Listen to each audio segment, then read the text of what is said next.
my name is Kanisha Grayson. I'm founder and CEO of The Art of Applying, and welcome to a new audio and visual series called Hit Submit.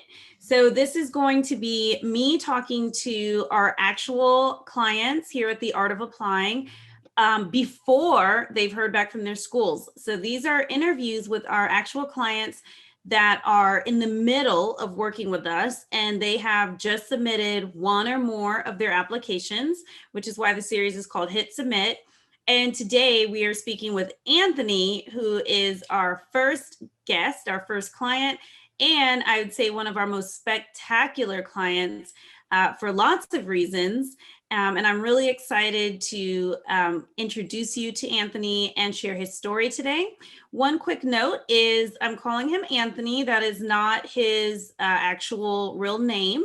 And that's just to protect his privacy while he's in his application process, because I know that when Anthony shares his story, he's going to make a lot of people really excited about working with us. And I don't want a whole bunch of people reaching out to him being like, oh, what is it like to work with the Art of Applying? That doesn't mean that you're not welcome to reach out to our clients, but we prefer for people to be able to focus on their application process with us. And then, you know, if they want to field requests from people after they've heard back from their schools. So let's get started. Hi, Anthony. Hi, Kanisha. Thanks for having me today. Yes, thank you so much for being here and for sharing your story. I got my little questions right here and I'm excited to ask them. All right, so Anthony, you recently hit submit. I would like for you to list for us all the schools that you have applied to so far with the Art of Applying and our application accelerator. Sure. So I've applied to 16 programs altogether, 14 schools and 2 fellowships. So it's going to be a pretty long list, but I'm ready. First, let's do the fellowships because money. Yeah. Yeah. So I applied to the Consortium Fellowship. Okay. And I applied to the Knight Hennessy Fellowship at Stanford. Oh, fantastic. And Anthony, correct me if I'm wrong, but did you know about the consortium before working with us? I don't think I did. Or I knew about it, but I didn't know what schools are part of it. So it wasn't on my radar to apply there until my breakthrough call. Awesome. Yes. And we had that together and I still remember it very well. Me, you, and your awesome mom. And that was one of the last breakthrough calls I ever did. So awesome. Okay. So Anthony, that is amazing. That's a lot of schools. You said 16. So if you would list the schools first, it sounds like you're a joint degree applicant. Yes. So far I've already completed all of my MBA applications. Mm-hmm. So I applied to HBS, INSEAD, Wharton's Lauder program, which is a dual MBA and MA combined in one application. Okay. Stanford, GSB, MIT, Columbia Business School. And I applied to all 6 consortium schools. So I did Yale SOM, Berkeley Haas, Michigan Ross, Darden, which is at UVA, mm-hmm. Johnson at Cornell, and Anderson at UCLA in that order. And awesome. I also applied to Asia School of Business. Those were my MBA applications, and I've completed one MPA application at Columbia SIPA. Awesome. I'm sad to hear that UT Austin McCombs is not on your list because I live here in Austin and lots of people, I'd say about 5 of us at least on the Art of Applying team are here in Austin. But that is an amazing, phenomenal list. And since we brought up the consortium, it makes me think, you know what, it would be helpful to people if you're willing to share, Anthony, to just know a little bit about your personal profile. We usually share these stats in the client case study video where, you know, you're like, oh, I got into all these schools, whatever. But whatever, and I'm sorry to throw you a curveball because I know this isn't one of the questions I sent to you, but whatever things you're willing to share, such as age, race, any other demographic information, any other like grades, things like that, that people can be like, wow, is this person like me? Sure. So I am African American. I was born and raised in Brooklyn, New York. Um, I come from a single parent household, so just my mom, Mhm. and I think I mainly focused on. I think in terms of consortium, I really focused on my racial background in Mhm. terms of just the Okay. consortium's mission. Mhm. I felt like it was a direct Of course. um, link to that. Yeah, for sure. Well, thank you for sharing all of those parts of yourself so people can be like, okay, like I can do it too. One of our most popular videos is, and maybe you watched it too, is of our client, David Vasquez. Mhm. And he was also from New York City, and I believe also from a single parent household. So those are the kind of things we like to share to just help people be like, okay, I don't have to have every advantage in the world given to me in order to have outstanding results or in order to aim high. Right. Yeah, definitely. For sure. All right, Anthony. So that was an amazing list of schools. Talk to us about the schools you still have left to apply to. Yeah, so I'm finishing up my application to Mhm. the Harvard Kennedy School for the MPP program. That's due on December 8th. Then I'm also working on so I still have to apply to 5 more schools. Okay. That's HKS first, and then I'm also applying to University of Michigan's Masters in International and Regional Studies. Okay. And I'm also applying to Yale's Masters in Global Affairs, Awesome. UVA's Masters in Chinese Studies, Okay. and Oh, cool. yeah, and UC Berkeley's Master in Global Studies. I am blown away, Anthony. You have really done an amazing job of making the most of the program. Yeah, Maybe more than Sorry, maybe more than any other client we've ever had. What were you going to say? I was just gonna say that I initially wasn't planning on applying to this many places, but just knowing that there is obviously no limit to how many schools like I could apply to with help from my consultant, I just decided like why not? Yeah, and just see where things fall. We're going to have, Anthony, we're going to have a ball when it is time to negotiate because you're going to have so many offers to choose from. Okay, so that was amazing. Talk to us about how you decided on the list. Maybe let's break it down to how did you decide on your consortium schools? How did you decide on your non consortium business schools? And how did you decide on your policy schools? Hmm. So for so across all of so just as a general motivation that applied to my consortium and non-consortium schools, I really wanted to go to a school that had dual degree tracks that Okay. were of interest to me. So that was the first criteria. I really only applied to schools that encouraged dual degree applicants and had interesting dual degree options. Mm-hmm.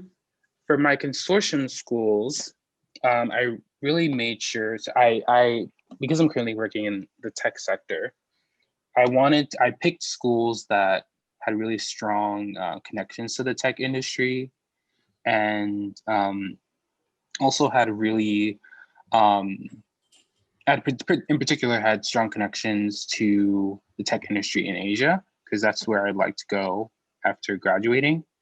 So that narrowed down the list pretty significantly. And then within that list, I ranked them sort of.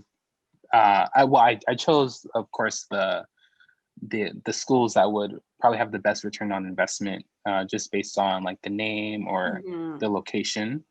So Berkeley and UCLA were top options for that because they're on the West Coast. Um, and Haas obviously has a very strong entrepreneurial focus.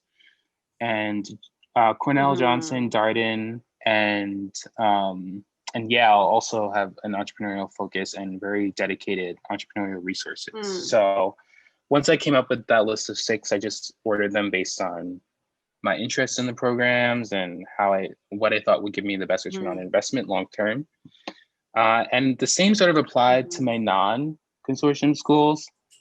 I was really looking for, well, of course I applied to, I did the like famous HSW application where I applied to the top 3 schools just to see like what would happen.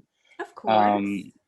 And then going from that, yeah, I was really looking for schools that had really strong international reputations and really big alumni bases. Yes. Yeah. Talk to us a little bit about the big alumni base and why that's important to you. Yeah, so my top choice programs, I think, so because I want to work internationally, I think it's very important to have a very solid alumni base around the world, and not every school has that. But I wanted to be able to set myself up in the best way to, like, no matter what country I find myself in, to be able to either go to an alumni center for my MBA program in that country and like network there. So especially as I'm an American, so I don't really have too many connections abroad. Okay. So the MBA, like having that alumni base, is just that confidence that no matter where I am, I can pick up the phone and call somebody in the country. Was very important to me. I completely understand. That makes a lot of sense to me. So, Anthony, what's your why for applying to grad school? We know from your list you shared that you're interested in getting a business degree and a policy degree. I'm curious, what do you hope to open up in your personal and professional life as a result of getting your business and policy degrees or some of the other degrees that you're applying to? Yeah, so because I'm currently working in the private sector, I have the MBA as like my anchor degree. Oh, I love that term. I'm writing that down. So basically the MBA is like my top priority, but I'm applying to a mix of, as my second degree, I'm applying to a mix of international affairs or policy degrees to combine them with the MBA. And the reason for that is I really want to, as I mentioned, work internationally, but I want to work in like some more niche areas. Like I would like to work in technology, but dealing with policy issues abroad. And long term, I'd like to pursue social entrepreneurship. So that's where I really think the combining elements of the MBA to become an entrepreneur, and also whether it's a policy or an international affairs degree, understanding how to have like policy discussions and just approach things from a social impact perspective. That's sort of why I want to get both degrees. Okay, I understand. That makes sense to me. And what strengths and or personal qualities do you feel you bring to the experience of applying to grad school?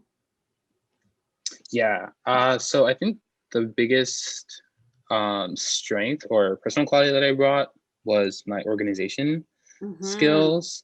Because even though initially I didn't think I was going to be applying to so many schools, sort of around like March or April, most notably when everything got sent into lockdown because of the pandemic, I realized like I would have a lot more time to apply to more schools and like cast a wider net, sort of. So once it became clear that I wanted to apply to more places, I sort of like hunkered down and like created my own like spreadsheet to keep track of everything and all of the requirements for each of the schools and when the essays were due, because some schools have very unique requirements on some schools, for example, have deadlines by midnight. Some schools have deadlines by 3 p.m. EST or Yeah. like noon EST, and just keeping track of all of that.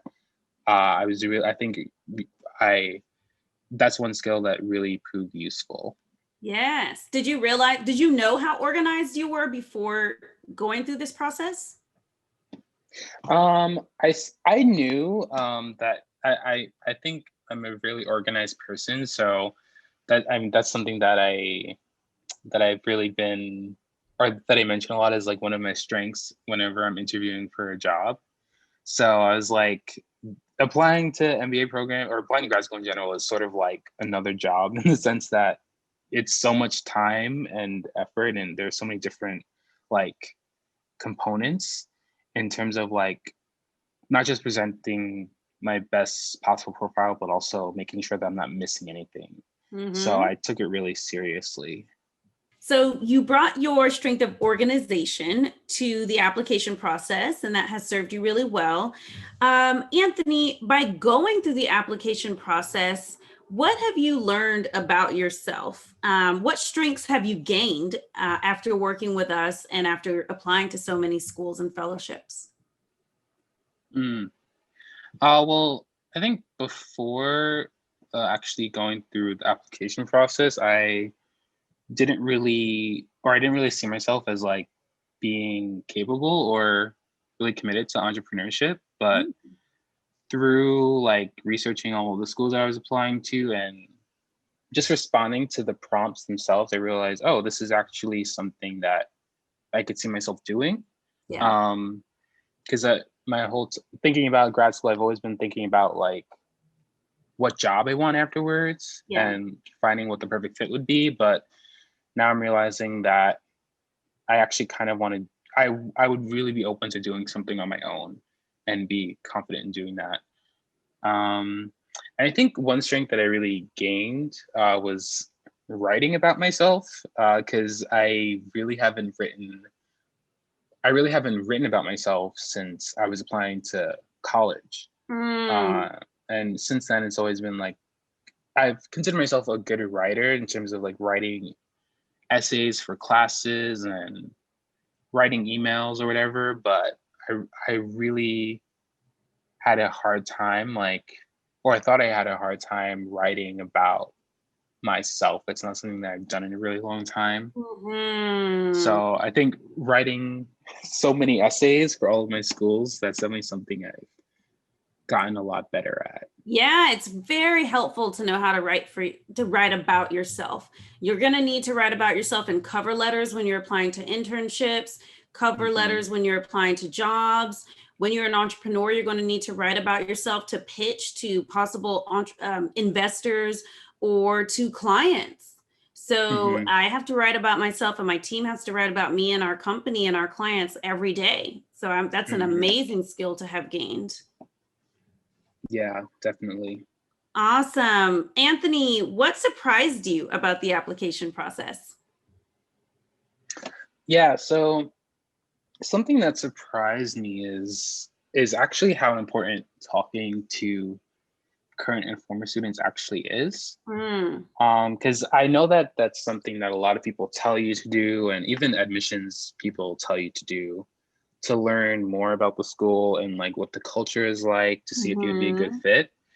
But honestly, up until applying to MBA programs, I always thought that like talking to students and even attending events that the school was holding was just sort of like a formality to check the box. yep.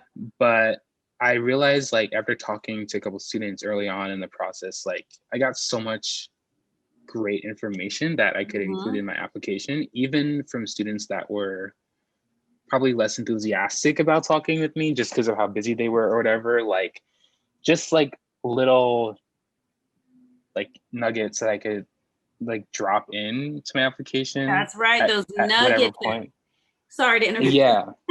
Yeah, no, it was sort of like, wow, it's just something so unique about the school, or something that I'm sure not many people would mention in the application, that could catch like the attention of whoever's reading my app. Like I think it's actually so important and like to do research and beyond just reading what's on the website, like talk to students, even if it's just 15 or 20 minutes, they'll give you something Yes. that you can mention.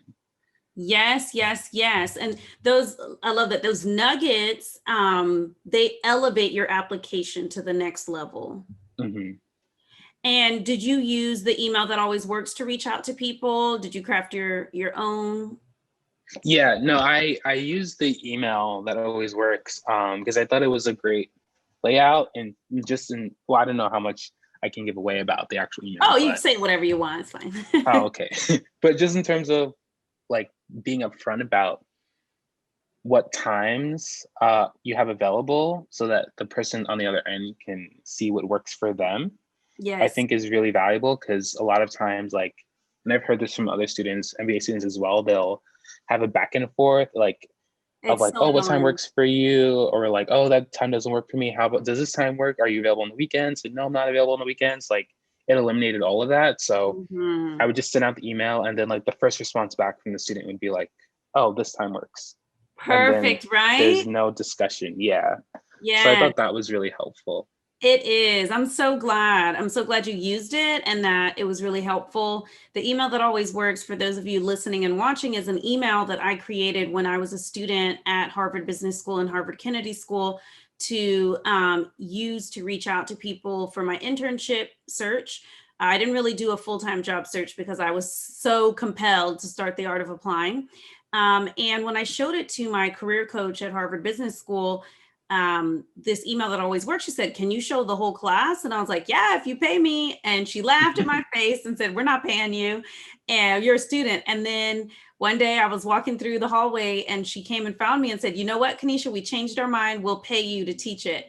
And so Oh, I got wow. paid. Oh, this is great that you don't know this story, Anthony. I got paid twice before I even had the Art of Applying by Harvard Business School to present the email that always works.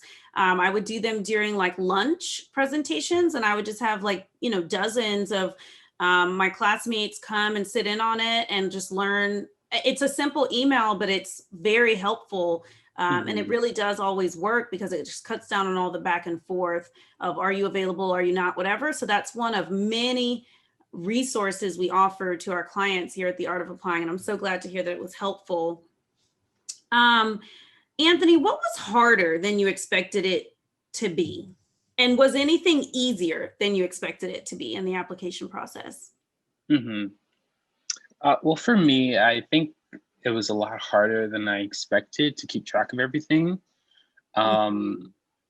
and the reason is that it's not just because of the amount of schools I was applying to, but also like, as I mentioned earlier, there's so many, each application has so many like nuances, especially because I was applying to a couple of international programs. So the deadlines would be in a completely different time zone. And then I would have to convert the time to my time to know like when the actual deadline is for me. Yeah. And then obviously schools have like some hidden like essay questions in the application itself that they don't have on their website. So running into those and documenting those questions, it was all really difficult to like make sure that I had a very high level overview of everything that was needed for me to submit an Mhm. application. So that's really where I think like I even though I had my spreadsheet that kept everything organized, it was still hard to be like, oh wait, is this like what time is this actually due? And like, is this due? Some things are due after you submit the application. Like some schools have video essays that you can only complete after you hit the submit button. So it was hard to like keep track of that of like timelines for each school. For Um, sure. but I think what I was surprised at and was easier than expected for me was the interviews.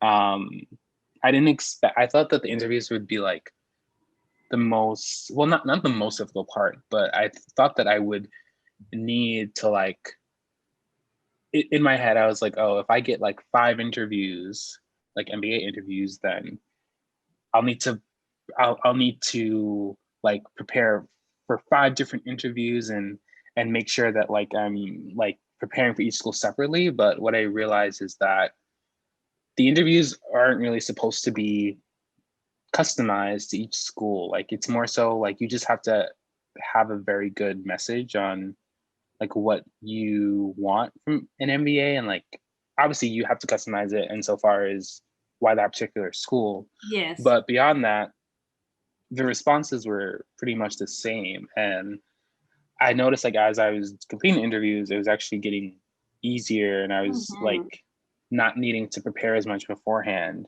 because I already know what I want to say. So yeah, I was pleasantly surprised that like I think I've done like 7 interviews so far, 6. Oh my goodness, that's amazing. Yeah, well, Yeah. so Anthony, I love that share because it highlights one of the pieces of advice that I think differs between the art of applying and a lot of other companies, which is a lot of other admissions consulting companies or even just random application forums tell people, oh, you need to present kind of a different self to each school. You know, Wharton is super quantitative in finance, so you need to say you're Hmm. more interested in finance, and then this other school's more about marketing or whatever. No, you, my advice and what we advise at the Art of Applying is, of course, you want your essays to be customized to every school in that you're answering the specific school's questions, but the person applying to the you that is applying to all these schools needs to be the most clearly articulated, self-aware, compelling, and authentic version of yourself. And Hmm. that person is consistent across the schools. That person may appeal more to Berkeley than Yale or something like that, but that doesn't mean we change ourselves to kind of shapeshift into what we guess or hope Yale is looking for. We show up as our best self, and then the schools, can really understand who we really are. And then we don't have to remember a bunch of different competing stories about our short Hmm. term, medium term, and long term goals for each school. They're the same short term, medium, and long term career goals for each school. Yeah, and it's as I mentioned, it's so much easier to just stick to one thing Yeah. than to like shapeshift, like you said. Yes, yes. And I know it's tempting. I know it's tempting to say, oh, well, I feel like, I don't know, I feel like Hmm. Chicago's more interested in economics. So let me say that that's what I want to do. But no, they need a diverse class. And so you want to show up as your real true self. Um, so, Anthony, if you could go back to the very beginning of your application process and give yourself some advice, what advice would you give yourself? Yeah. So I think at the beginning of the process, after I joined the Art of Applying, I was solely focused on because I got a lot of recommendations to my breakthrough call, like of which classes I should take, um, what I should boost my test scores Mhm. to if I could. Luckily, I came in with my minimum score already, Awesome.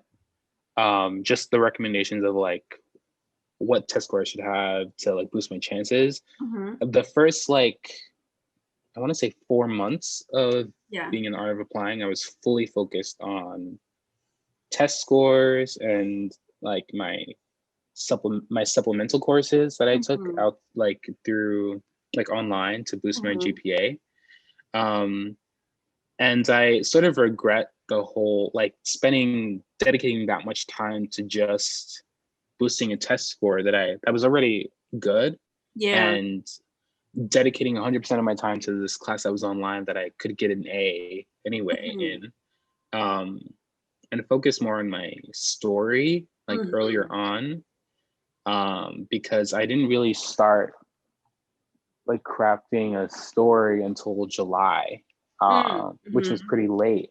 So I've been in essay writing mode from July to like now it's petering out, but from July till now I've been constantly writing essays. But I think it could have been less stressful if Yeah. I shifted my focus earlier on to like what the story was that I wanted to present. Yes, and that is something that we hear all the time from people once they know what it's like to work on the essays.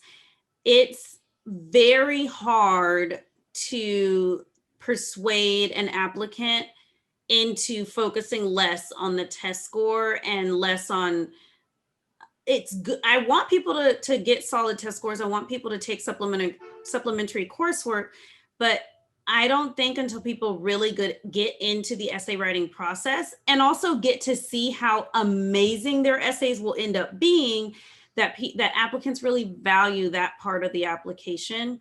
It's an ongoing journey for me to help applicants understand that, like, your story is your stage. It's your most powerful tool in your application, because we are so, for whatever reason, indoctrinated into thinking, oh, what really matters is my grade, is the numbers. So yeah, I really appreciate that you shared that. And how amazing is it that even though you spent 4 months, 4 really valuable months on supplementary coursework and the test, that you still have been able to, how many applications between July and November? 16 altogether. 16! You got 16 done. So whatever you're doing for time management, you need to teach the world. Okay. But also Yeah. I just wanted to add on to that I spent so much time studying for the GRE, Mm-hmm. but I wound up not even taking it. I wound up submitting applications without that retake score because the at-home test wasn't working for me. And here in New York, test centers aren't open yet, obviously. So I put all that time and effort into studying for a test that I could have used for something else, like my actual essays.